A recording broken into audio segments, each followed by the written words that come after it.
विद्यार्थी उनके बीच पहुंचे। इनका 530 दिन से लगातार प्रदर्शन चल रहा है। देखिए, ये धरना तो बहुत दिन पहले खत्म हो जाना चाहिए था। अभ्यर्थियों की जो मांग है वो जायज मांग है, उनके साथ अन्याय हुआ है। मैंने पहले भी कहा था, जब 2022 विधानसभा चुनाव से पहले आंदोलन चल रहा था, उन्होंने बहुत मेहनत की, सब लोगों को मजबूर किया कि वो यहाँ आए, इनकी बात रखें। तब सरकार ने इनकी बात को मान भी लिया था, 68 नियुक्तियां रिलीज भी कर दी थी, उसकी लिस्ट भी जारी कर दी थी। अब कोर्ट का जजमेंट भी मैंने पढ़ा, जजमेंट भी ये कह रहा है कि ऑनरेबल कोर्ट ने भी ये कहा कि भाई आप पुराने लोग जो संशोधित लिस्ट है उसको भी रख लो, इसमें मिस्टेक्स हैं, और इसको भी रख लो, जिन लोगों ने जो वर्किंग कर रहे हैं उनको भी रखो, लेकिन इनको भी रखो जो लोग जिनकी नियुक्ति आपने जारी की है। अब इन सब की करने की जिम्मेदारी ना तो ताकत मेरे हाथ में ना इनके हाथ में, वो सब ताकत है सरकार के हाथ में। जब सरकार ही ना करना चाहे, सरकार ही चोरी करने पे, डकैती करने पे उतारू हो जाए, तो फिर कहाँ से न्याय होगा। ये तो मुख्यमंत्री के बाएं हाथ का एक कलम चलानी है उनको, और ये काम हो जाएगा। लेकिन 500 से ज्यादा दिन हो गए इन बच्चों को बिलखते हुए, तड़पते हुए, घर छोड़ के आप पड़े हुए हैं। 530 दिन हो गए हैं। आप समझिए, वही लोग हैं जो सरकार बनाते हैं, ये वही लोग हैं जिनके घरों पे वोट मांगने जाते हैं, जिनके पैर छूते हैं, जिनको रिश्तेदार बताते हैं, जिनके पैर दबाते हैं, जिनके साथ बैठ के खाना खाते हैं।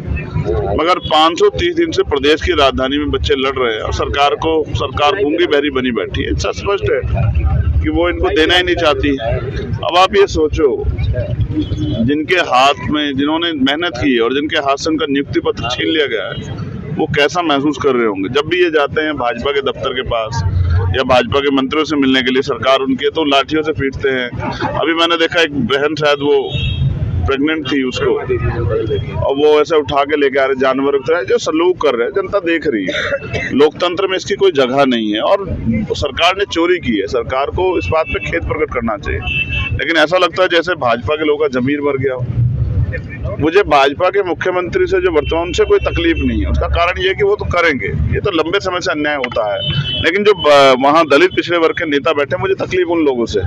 वो असल में राजनीति कर किसके ले रहे हैं। अगर वो इतने बच्चों की लड़ाई नहीं लड़ सकते हैं, इनके अधिकार नहीं दिला सकते, जायज है, तो फिर वो किसके लिए राजनीति कर रहे हैं। इसका मतलब वो अपने स्वार्थ की राजनीति कर रहे हैं। उनके स्वार्थ की राजनीति के चक्कर में ये गरीबों के साथ अन्याय हो रहा है। इसकी जिम्मेदारी कौन लेगा।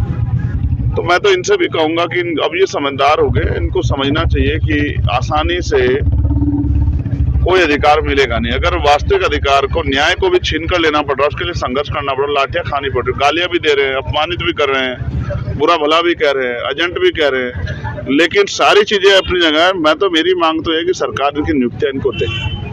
अब मुझे लगता है आज मैं यहाँ इसलिए आया हूँ कि इनसे मैं बातचीत कर लूँ कि कोई ठोस कदम उठाना पड़ेगा।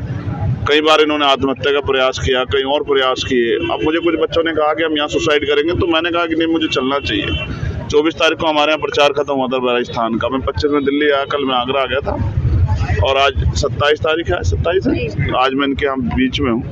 कल हमने संविधान को बचाने का संकल्प लिया, उसको लागू कराने का संकल्प लिया। उस संकल्प का यही मतलब है कि किसी के साथ अन्याय ना हो। लेकिन देश के सबसे बड़े प्रदेश में अगर अन्याय हो रहा है दलित पिछड़े वर्ग के बच्चों के साथ, हमारी बच्चियों बहनों के साथ, तो चुप रहना ठीक नहीं है। तो आज हम बैठ के बात करेंगे कि हमें क्या करना है, और एक बढ़िया प्लान बना के हम लोग करेंगे।